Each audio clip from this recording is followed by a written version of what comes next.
For the best aerospace era, this is Mansplaining. Here is the host, Anthony L. Seeley.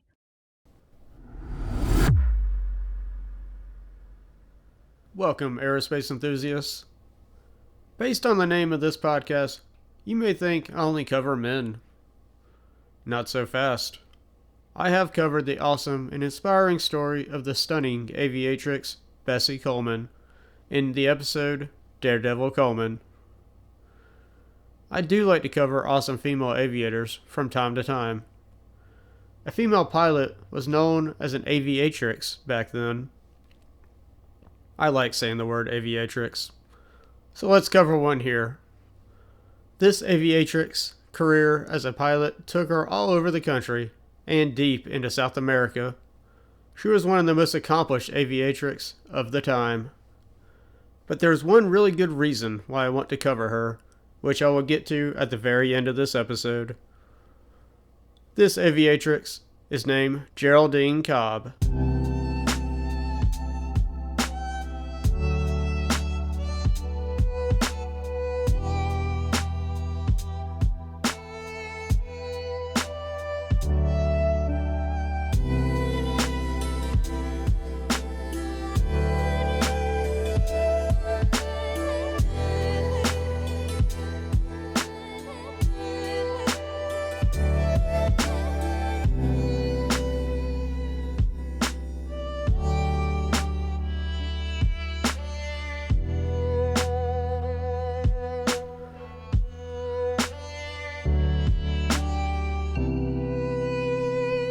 Jerrie Cobb, known more commonly as Jerrie Cobb, was born in Norman, Oklahoma on March 5, 1931. She was born in the hard times of the Great Depression. The economy was bad, unemployment was high, and a major drought was devastating farm fields across the heartland of the country. On top of that, she was born in Tornado Alley. In fact, just a few months before she was born, a devastating tornado outbreak occurred in late November of all months in Oklahoma. An F4 tornado formed, killing 23, injuring another 150, and caused hundreds of thousands of damage. And to add insult to injury, Cobb had a speech impediment at a young age, and she was made fun of frequently at school. She was never as social as other kids growing up because of this. Jerrie found that she preferred to be alone and carried this independent spirit throughout her life. Now, despite all the negatives during the 1930s when she was growing up, this was a promising time for aviation. Barnstormers performed air shows in front of crowds in towns big and small across the country. Charles Lindbergh's historic flight was still fresh in everyone's mind, and Amelia Earhart was a household name because of her accomplishments in the air. Also, airlines were slowly diversifying their business portfolio from just transporting airmail to adding passengers and cargo, with new improved airplanes with more routes. It wasn't just men that were interested in aviation, though. More women were getting involved. You have heard of the 49ers. You've heard of the 76ers. But have you heard of the 99ers? Amelia Earhart and other aviatrix pushed to participate in air race events. It was at these events where the idea for an organization solely for women who were interested in aviation took form. The name 99s came from the number of correspondents the organization first received to join this new organization, geared exclusively towards women. Members of the 99s competed in air races and were known to get out of their planes immediately, powder their nose, and apply lipstick before walking up to the podium to collect their trophy. And keep in mind, they competed against men in these races. This organization, which is still around today, was officially established all the way back in 1929.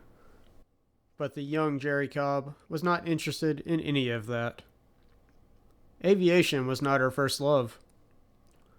Just like most American girls, she liked horses, and she was a natural at riding. Her family had moved to Texas, as her father, Harvey Cobb, was a member of the National Guard. Jerrie was very independent and spent her free time outside of school and church riding a horse in the wide open fields of Texas. She also spent time brushing and cleaning the horse's hooves. Jerrie was very independent and preferred to be alone. Riding out into the wide open fields, just her, the horse, the wind, the massive Texas sky above. This was her paradise, from everyone and everything. I can relate to that. We all need an escape sometimes. In the wake of the Japanese attack on Pearl Harbor in 1941, her father Harvey looked for ways to contribute to the war effort despite his age at the time of the attack. The Air Corps was the ticket. Harvey needed to acquire a private license to transfer to the Air Corps. He scrounged up enough money to buy an airplane to earn some flight hours. The airplane he acquired was a small Taylorcraft. Harvey was proud of this, and despite his wife Helena's reservations, persuaded her into letting him take Jerrie and her sister Carolyn for a ride. Jerrie said on the first time in an airplane, "Even before the old Taylorcraft had reached 300 feet, I recognized the sky would be my home. For an adolescent who yearned for the freedom of the fields and the winds, for a girl who had learned to be alone, the sky was the answer. I tumbled out of the airplane with stars in my eyes." Aviation would have to wait, though, for Jerrie. Not because she was a girl, but because she was only around 10 at the time. However, with this flight, her father Harvey had opened up Pandora's box. Jerrie bombarded her father with questions and requests to learn to fly just as he had. The typical responses he gave her were, "Too young, too pretty, and you're a girl." These responses did not stop Jerrie from trying. Harvey relied on the classic, "Ask your mother," knowing full well that she would also say no. Eventually, though, they gave in and agreed only if Jerrie got better grades at school. Jerrie hated school and did not have many friends there. Being trapped behind a desk in a classroom was far from the solo adventures Jerrie longed for. But if this was the way to get back in the sky, then so be it. Jerrie met her father at the airfield every day that she could after school. Harvey had acquired a more capable aircraft by this time, a Waco biplane. Jerrie, who was now a preteen, needed to sit on a pillow to reach the controls and see properly. Jerrie later said of the first plane she ever flew, "The prop wash from the Waco's sturdy little wooden propeller was a rushing, gusting stream of wind. Once aloft, you also felt every gust on your cheeks, and the sun was hot." Not the same kind of experience most of us have in the air today. But for Jerrie, she never felt more at home and free than she did in the air with her blonde pigtails flying in the wind. This was the routine until Harvey was transferred to Denver. The family moved once again. Jerrie was what you call an army brat. She hated high school in Denver even more than she hated grade school back in Texas, and often skipped school. Harvey caught her once and had that reality check conversation with his daughter. That what do you really want out of life, and what you really want to do with your life type of conversations.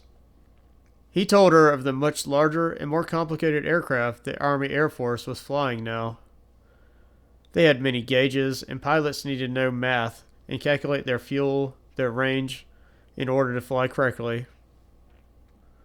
This would have been towards the end of World War II, so he may have been referring to B-29s here. If she really wanted to be an aviator and fly something more challenging, then she would need some education, and particularly learn math. There is a lot of math involved in aviation. For example, calculating the weight of the payload to the amount of fuel plus the added weight of the fuel. This was the 1940s, and they didn't have dispatch, computers, or an app to calculate this for them. This conversation hit home. Jerrie worked hard in school, even though she did not like the social side of high school, with cliques, dating, and drama. Fortunately for Jerrie, her biology teacher was also a private pilot. He offered her more formal flight lessons. He had an Aeronca Champion aircraft. In March of 1947, while they taxied after our landing, her teacher got out and said, "Take her. She's all yours." This was her first solo flight. Jerrie said of the event, "I was in a wonderful state of silent aloneness, floating high and free on a small kite I could control." She needed more solo flying hours, so she did any and all odd jobs she could to pay for lessons. Jerrie even traded labor washing and waxing airplanes for some flight time. Jerrie's hard work paid off, and on her 16th birthday, she passed the flight lessons and earned a pilot's license. By her 18th birthday, she earned a commercial license. She also played professional softball during this time to help pay for flight time. Jerrie was an athlete, although I don't know how she balanced school, church, softball, and flying. Now, with enough solo hours and a commercial license on her resume, it was time to find some work. But who would hire a young female pilot in the late 1940s?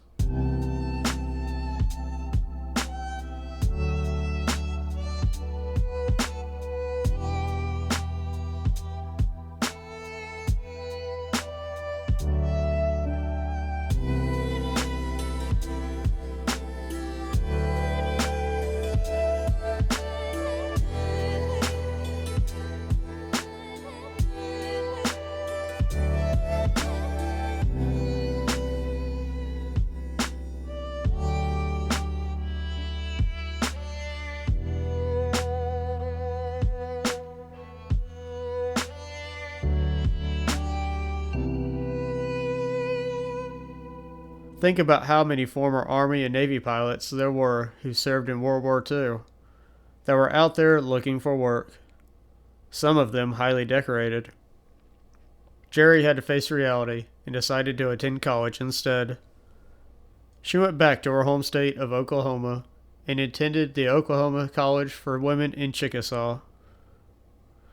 Jerrie took to college much better than high school, and as an added bonus, there was a small airport nearby she worked at in her spare time.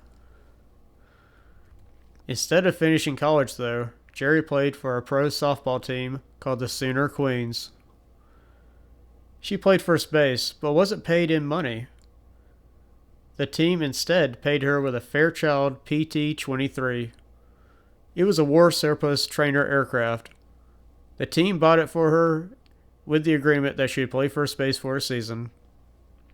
I've seen some odd professional contracts, like the Bobby Bonilla contract that pays him $1 million every July 1st, but I don't think I've ever seen a professional team give a player an airplane in exchange for signing a contract. Jerrie must have been really good on the softball field. She also came in second in a state golf championship tournament. We were talking about an exceptional athlete here. Jerrie almost gave up aviation for her softball career. But Jerrie's interest in sports lost out to her love of flying, and she now had a plane of her own. By age 20, she found work doing jobs that male pilots did not want because they were either boring or dangerous. One of the more boring jobs she did was to fly low along oil pipelines to check for leaks. Jerrie also took the dangerous job of flight instructor. Imagine how men of the early 1950s took to a young, healthy blonde with curls and freckles, teaching them how to fly. What, a dame is our instructor? Jerrie's strong and stern personality came in handy here. It wasn't all boring, though. Jerrie entered air races and was really good at it, despite not having the best or flashiest airplane. The first air race Jerrie entered in was from Dallas, Texas to Topeka, Kansas. She placed third and won a total of $125, but she also got an extra 25 for being the youngest pilot entered in the race.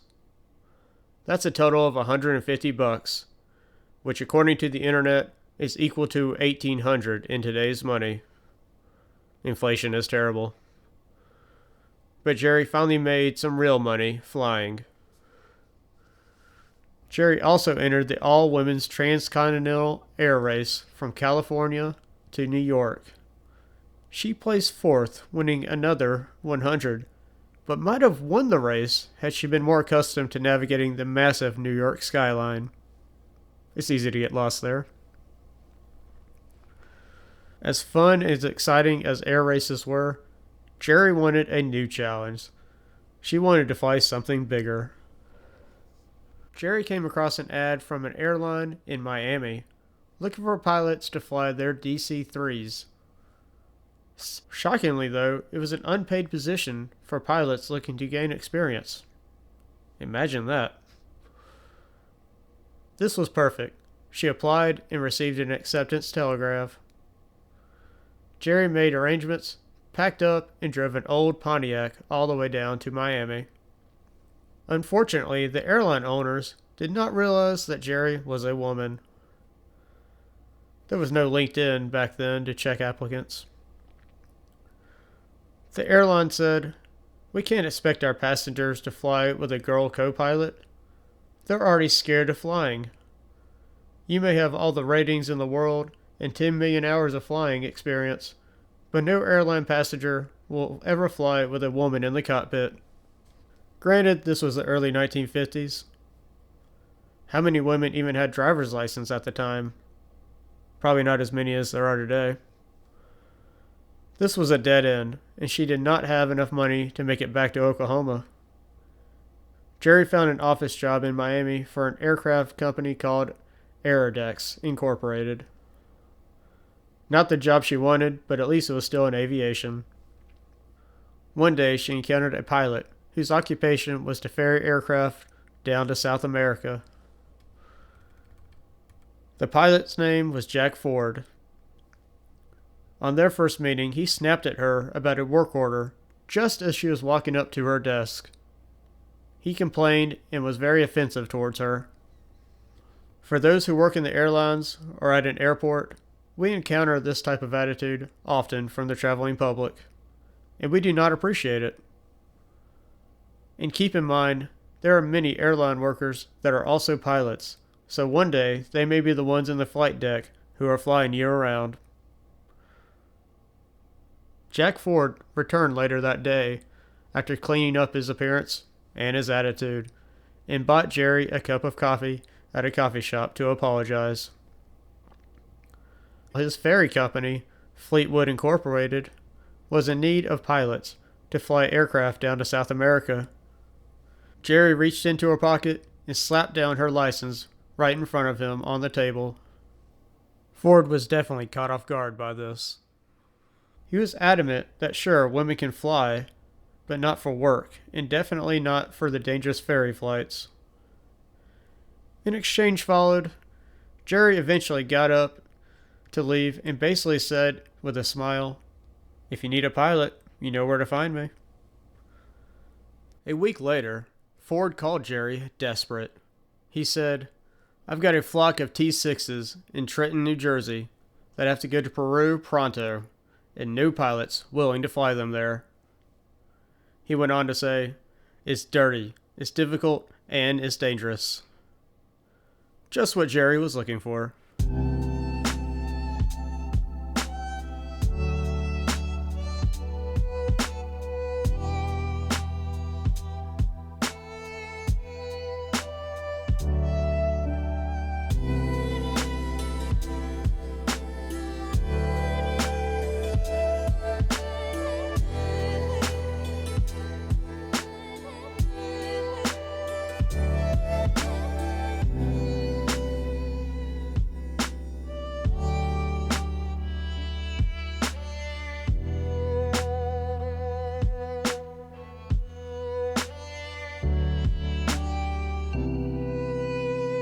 Now, you don't have to look at a map to know New Jersey to Peru is a long way and covers different terrain like jungle, ocean, and mountain. Also, the T-6 was just a one-engine, two-seater aircraft used to train pilots. No male or sane pilot would take the job. Jerrie happily took the job.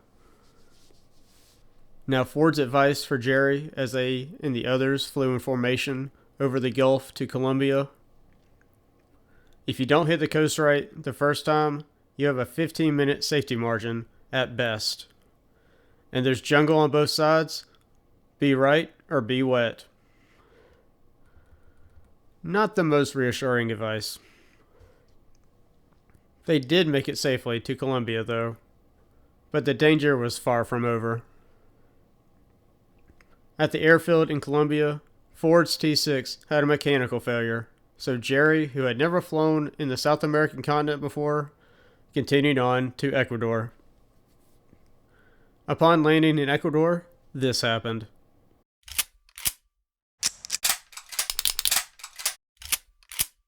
The Ecuadorian army surrounded her T-6 with guns drawn. Jerrie was dragged out of her cockpit and thrown face first down on the runway. If there was ever a time to remember your high school Spanish, this was it. The political landscape between Ecuador and Peru had deteriorated once again, and they were on the verge of hostilities. The T-6 Jerrie was ferrying was bound for the Peruvian Air Force. The 110-pound blonde, who could barely speak grade school level Spanish, was accused of being a spy. South America wasn't exactly a peaceful place at the time. Look up the Banana Wars. We had a hand in many of those conflicts. Jerrie was thrown in prison and interrogated. This was a complex situation.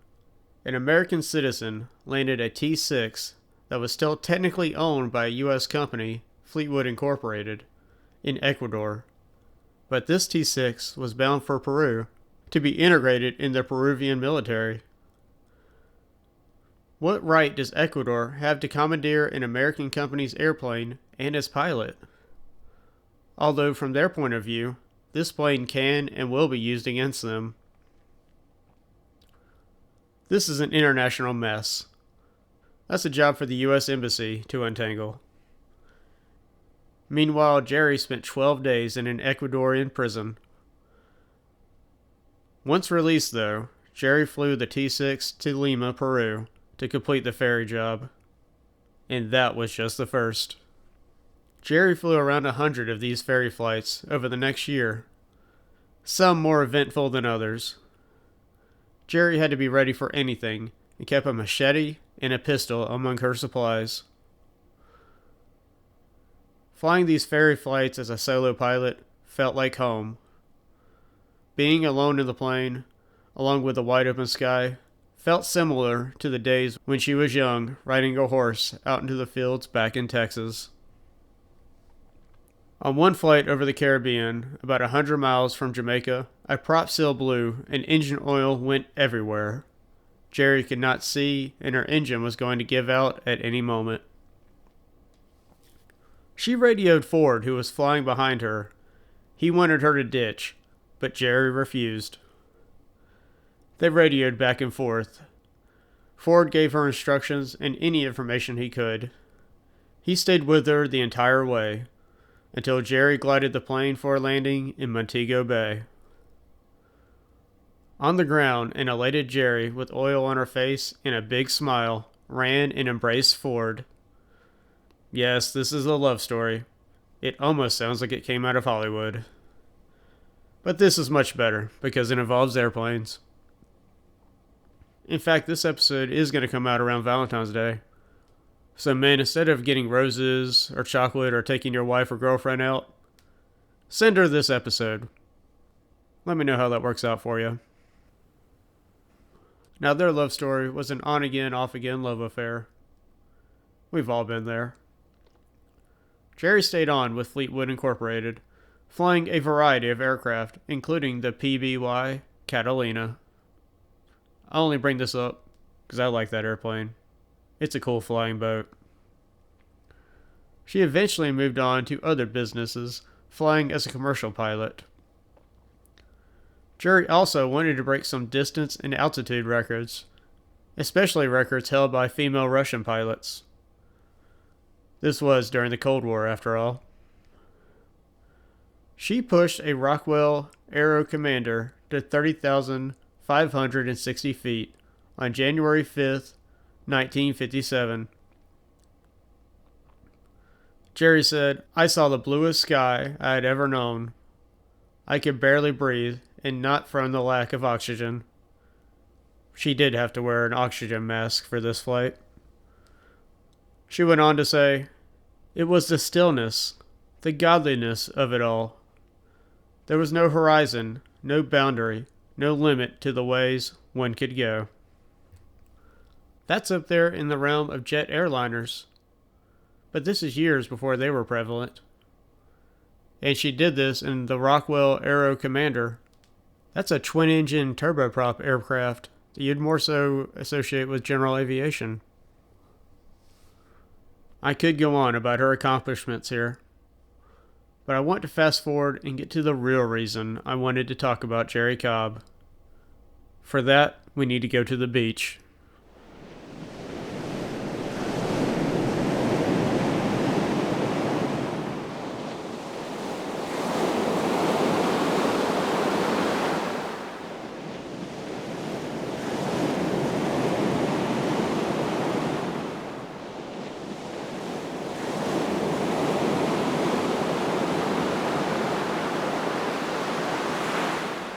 In 1959, Jerrie was walking along a beach in Miami alone with the water washing up on her feet. The small in stature 28-year-old blonde was arguably the most remarkable female pilot in the country at the time. While walking along the beach, she met two men. One of them was a brigadier general in the Air Force named Donald Flickinger, and the other was Dr. Randy Lovelace. These men conducted medical tests that ultimately helped select the Mercury 7 astronauts. This meeting led to a very interesting story that I will cover in the next series. Until then, thank you so much for listening, and remember, there's always a light at the end of the runway. Follow Mansplaining for more stories from the best aerospace era, or go to bestaerospaceera.com or find us on social media.